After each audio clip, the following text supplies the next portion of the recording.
when we're right at the beginning, whether that's a new career, a hobby, an activity, or something we're trying to learn.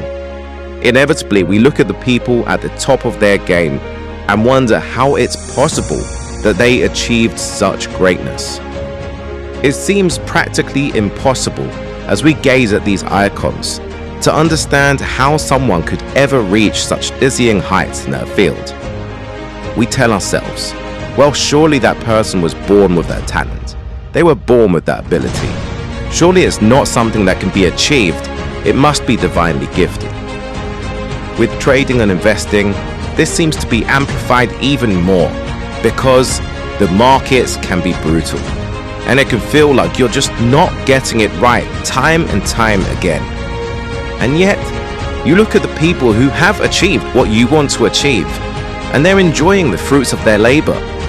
And there seems to be this huge gulf between the ordinary people and those who finally made it. But the truth is this: they all had to start somewhere.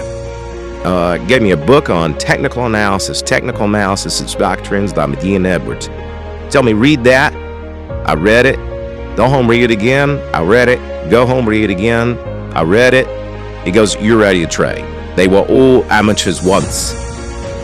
I spent a lot of time at Paper Library just trying to learn about finance.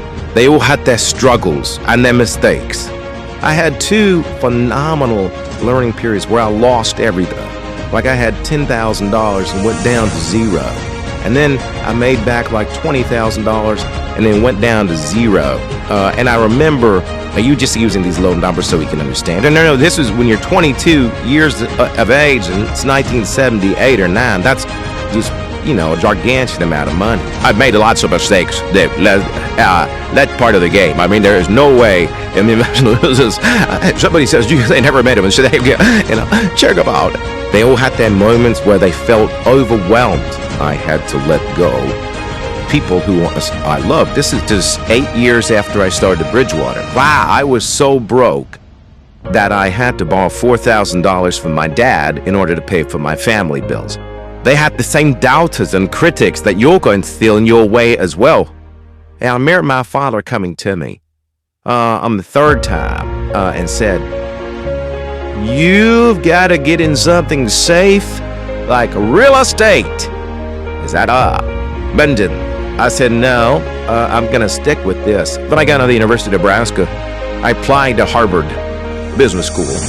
They told me I was to get interviewed in a place near Chicago. I got there, and he interviewed me for about 10 minutes. And he said, forget it. You're not going to Harvard. They had the times when everything felt like it was going wrong, and they just couldn't get anything right, and they thought to themselves, maybe enough is enough. One day you walk in and you think you're a genius. Oh, my positions are in my way. Look, and the next day you walk in and they're against you and you feel you're a dope. How could I have done what I did and so on? But the difference, the thing that really separated the greats from the goods, the greats from the not so great, and the people that gave up at the first obstacle, the difference is that they were able to embrace the failures and learn. If anyone told you that this was going to be easy, they were just being kind to you. Nothing with such great rewards, nothing with such self-fulfillment, nothing with such great potential comes without a struggle, without passion, and without the need for pure dedication. So yes, it's going to keep being tough, but the blueprint has been laid out for you.